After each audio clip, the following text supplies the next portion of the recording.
Assalamualaikum warahmatullahi wabarakatuh. Perkenalkan, nama saya Ardian Septa Sutomo, NRP 21206007 dari kelas 3D4 Elektronika A. Di sini saya akan menjelaskan mengenai penerapan K3 pada kelistrikan. Sebelum ke isinya, sebelumnya K3 sendiri mempunyai arti yaitu merupakan serangkaian kegiatan praktik dan kebijakan yang bertujuan untuk melindungi keselamatan, kesehatan, dan kesejahteraan para pekerja di tempat kerja. Penerapan K3 bertujuan untuk mencegah kecelakaan kerja, penyakit akibat kerja, dan mengurangi risiko bahaya yang mungkin timbul dalam lingkungan kerja. Nah, tujuan utama dari penerapan K3 adalah menciptakan tempat kerja yang aman dan sehat bagi seluruh pekerja. Hal ini meliputi penggunaan alat pelindung diri atau APD yang sesuai, pemeliharaan peralatan dan instalasi yang baik, pelatihan pekerjaan mengenai praktik kerja yang aman, pengawasan yang efektif, serta penegakan peraturan dan standar keselamatan yang berlaku. Kemudian untuk kecelakaan kerja sendiri ini memiliki arti suatu kejadian yang tak terduga dan yang tidak diharapkan, karena dalam peristiwa tersebut tidak terdapat unsur kesengajaan, lebih-lebih dalam membentuk perencanaan. Dalam Permenaker nomor per 03 Men 1994 mengenai program jam sostek.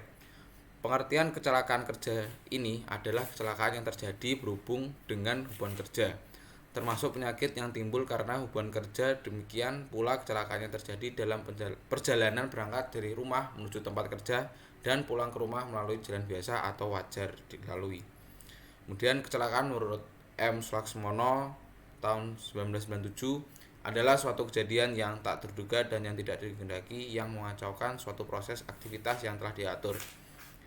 Kecelakaan terjadi tanpa disangka-sangka dalam sekejap mata, dan setiap kejadian tersebut terdapat 4 faktor bergerak dalam satu kesatuan berantai, yakni lingkungan, bahaya, peralatan, dan manusia. Kemudian untuk pembahasan pada kali ini yaitu meliputi tujuan, pemasangan, pemeliharaan, kecelakaan, dan peralatan yang digunakan. Untuk yang pertama yaitu tujuan dari khusus K3 di bidang kelistrikan ini sendiri. Untuk yang pertama yaitu pada tujuan ini yaitu menjamin kehandalan instalasi listrik sesuai penggunanya. Dalam peraturan instalasi listrik dikenal 3 prinsip dasar instalasi listrik, yaitu handal, aman, dan ekonomis. Untuk handal sendiri ini artinya sistem instalasi dirancang dengan baik sehingga jarang terdapat gangguan, atau saat ada gangguan dari luar, sistem dapat mengatasinya dengan baik. Kemudian aman, yaitu aman artinya tidak membahayakan bagi manusia, instalasi itu sendiri, dan lingkungan sekitar, dengan menerapkan keamanan dan kesempatan kerja tanpa membahayakan nilai ekonomis suatu instalasi listrik. Maka ketiga prinsip tadi akan terpenuhi. Kemudian mencegah timbulnya bahaya akibat listrik.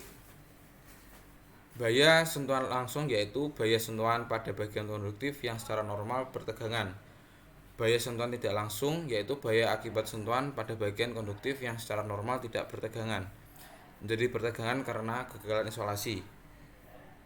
Kemudian bahaya kebakaran juga biasanya terjadi akibat adanya percikan api dari hubung singkat. Namun dalam beberapa kasus kebakaran juga timbul akibat efek termal dari sebuah penghantar dengan tingkat resistansi tinggi yang dialiri arus dalam waktu yang cukup lama. Kemudian di sini ada pemasangan dan pemeliharaan. Untuk pemasangan sendiri ini dalam pelaksanaannya instalator harus memenuhi ketentuan sebagai berikut. Yang pertama yaitu harus sesuai dengan gambaran rancangan. Kedua, mengindahkan syarat-syarat yang telah ditetapkan. Yang ketiga, menggunakan tenaga kerja yang terlatih. Yang keempat, bertanggung jawab dan menjaga keselamatan dan kesehatan tenaga kerjanya. Dan kelima yaitu orang yang disertai tanggung jawab atas pelaksanaan pekerjaan pemasangan instalasi listrik harus ahli di bidang listrik. Kemudian untuk pemeliharaan ini meliputi program pemeriksaan, perawatan perbaikan, dan uji ulang berdasarkan petunjuk pemeliharaan yang sudah ditentukan, agar penggunaan serta kerusakan mudah diketahui, dicegah, dan diperkecil. Tujuannya agar instalasi listrik berfungsi dengan baik. Karena instalasi mengalami keausan, penuaan, atau kerusakan yang akan mengganggu instalasi, maka Secara berkala instalasi harus diperiksa dan diperbaiki dan bagian yang aus, rusak atau mengalami penuaan harus diganti. Nah, untuk kecelakaan-kecelakaan pada kelistrikan. Untuk kecelakaan pada kelistrikan ini ada yang saya ketahui ada 5, yaitu kejadian tersengat listrik, jatuh akibat kerja di ketinggian, kecelakaan akibat ledakan atau lonjakan listrik, yang keempat kebakaran akibat hubungan pendek atau korsleting, dan yang kelima ledakan akibat gas atau bahan kimia yang terbakar. Kemudian untuk peralatan yang digunakan, yang pertama ada sarung tangan listrik. Untuk sarung tangan listrik sendiri ini adalah alat yang penting dalam melindungi tangan dan lengan dari bahaya listrik. Sarung tangan terbuat dari bahan isolasi listrik seperti karet atau bahan khusus yang mampu menahan arus listrik. Sarung tangan listrik dapat digunakan oleh tenaga kerja yang melakukan perbaikan atau pemeriksaan pada sistem listrik yang masih terhubung dengan sumber listrik. Dan yang kedua yaitu sepatu pelindung listrik. Untuk sepatu ini dapat digunakan untuk melindungi kaki dan kaki dari bahaya listrik. Sepatu ini itu memiliki bahan insulasi listrik pada sol dan hak berperan aktif dalam mengatur perawatan pelindungan kaki. Dan ketiga, baju pelindung listrik. Untuk baju pelindung listrik ini digunakan untuk melindungi tubuh dari bahaya listrik. Baju ini terbuat dari bahan insulasi juga listrik dan tahan api.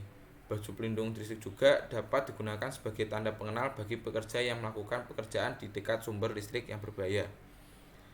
Dan yang terakhir yaitu kacamata pelindung. Untuk kacamata pelindung ini dapat digunakan untuk melindungi mata dari percikan listrik atau bahan kimia yang dapat membahayakan mata. Kacamata pelindung harus memenuhi standar keselamatan dan dilengkapi dengan pelindung sisi. Jadi yang terakhir yaitu kesimpulan. Untuk kesimpulan ini, penerapan ketiga pada penggunaan listrik melibatkan penggunaan APD yang sesuai, pemeriksaan rutin, dan pengikutan standar. Faktor-faktor seperti kondisi fisik yang tidak aman, ketidakseimbangan fisik manusia, dan kurangnya pengetahuan dan pengawasan dapat menyebabkan kecelakaan. Kesadaran dan komitmen dari semua pihak termasuk pelatihan pekerja dan peraturan pemerintah penting dalam penerapan ketiga yang efektif. Sekian dari saya, kurang lebih mohon maaf. Wassalamualaikum warahmatullahi wabarakatuh. Yeay.